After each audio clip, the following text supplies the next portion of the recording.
Hi, I'm Dave Anderson, and I want to talk about monopsony, which is like monopoly in that there's one of something, but instead of there being just one seller, there's just one buyer. And an example of that is in states like Kentucky, where there are mines, and the mine is the only hirer of labor in a town.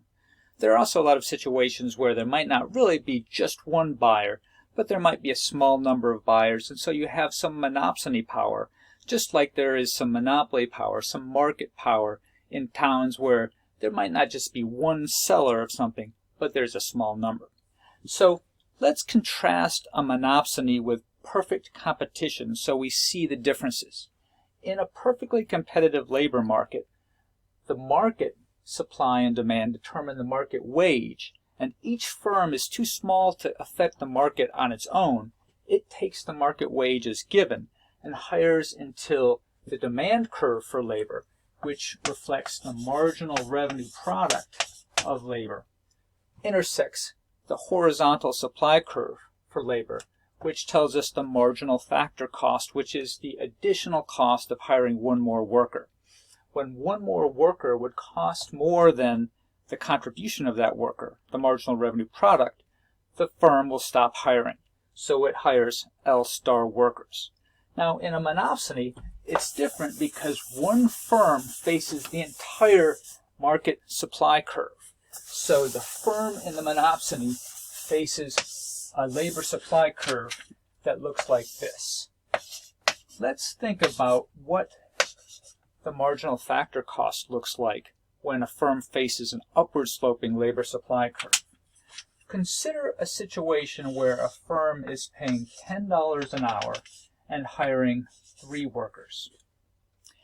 In order to hire more workers, the firm has to raise the wage because the supply curve shows us how many workers are willing to supply their labor at different wages, and there isn't a 4th worker who's willing to supply labor for $10. The wage has to go up to 11. What is the marginal factor cost of the 4th worker? And here's a hint. It's not $10 or it's not $11. The marginal factor cost is $11 plus the additional amount that the firm has to pay to these 3 workers who could otherwise be hired for $10. So that 1st and 2nd and 3rd worker who would work for 10 now gets 11 because we're assuming everyone gets the same wage. So 11 for the 4th worker plus the increase in wage to hire that 4th worker brings the other 3 up to $11 an hour, and the additional cost is $14 to hire that 4th worker. That $14 is up here above the supply curve for labor. So the marginal factor cost is above the supply curve for a monopsony. The firm will again look to where the demand for labor, which is the marginal revenue product, intersects the marginal factor cost to see how many to hire, because it again does not want to hire a worker that costs more than its contribution.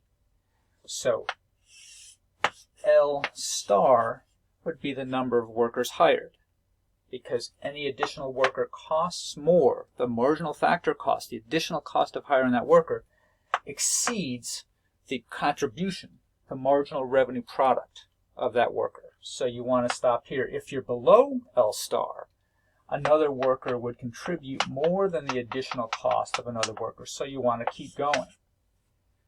Once we know how many to hire at the intersection of the marginal factor cost and the marginal revenue product, then we want to see what's the lowest wage that could be paid to those workers.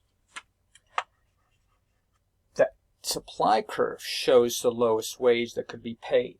So to hire L star workers, the firm goes down to the supply curve and over to the wage axis to see the lowest wage that could be paid. Let's draw this again, make it a little bit cleaner, and then look at a couple of interesting implications of the monopsony model. So again, we have an upward sloping supply curve for labor. Wage is the price of labor. And we have a demand curve that is the marginal revenue product,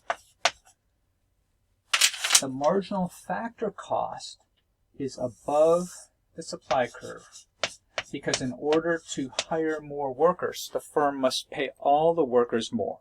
And so the additional cost of hiring another one is the wage that you pay for that one more, plus the increase in the wages that you have to pay to all of the workers who would work for less.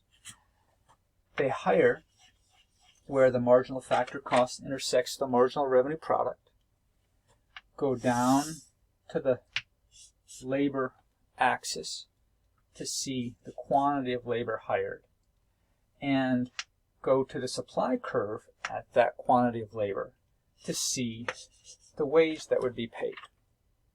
The first interesting implication of this monopsony model is that the value of even the last worker hired exceeds the wage paid. In a perfectly competitive labor market, the last worker receives the value of his or her contribution. In a monopsony, even the very last worker receives a wage below the value of that contribution. Here's another interesting implication of this. Suppose that we impose a minimum wage, which is a policy that's very much discussed right now. Suppose we have a minimum wage here. Wage minimum. Think about how much it costs to hire another worker up to this intersection of the minimum wage and the supply curve. Up to this quantity of workers that I'm going to call L prime, it costs the minimum wage to hire another worker, because we know that L prime workers are willing to work for the minimum wage. That's what the supply curve tells us, how many would be willing to work at each wage. And at that wage, out to L prime, they don't need to pay any more to other workers to hire another worker. So the marginal factor cost, the cost of hiring another worker, is just plain that minimum wage. If they want to hire more workers, if they want to hire L prime plus 1, then we're back to working along the old supply curve for labor. In order to hire more workers, the wage has to go up, and it goes up for all of the workers, and so the marginal factor cost is again above the supply curve. So the marginal factor cost is just the minimum wage out to the supply curve, because you can keep hiring up to L prime workers without paying anyone any more. But then it goes up to the marginal factor cost curve, because once you hit the supply curve, in order to hire more, you've got to pay more. So the marginal factor cost curve with a monopsony and a minimum wage is the orange line. And we know that they decide how many to hire by looking at the intersection of the marginal factor cost and the marginal revenue product, which is the demand curve. This is marginal revenue product, and it intersects the marginal factor cost at L prime.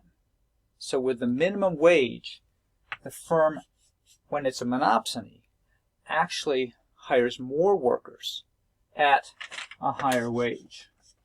That's a pretty interesting implication of a monopsony situation. Practice this yourself. Draw an upward sloping supply.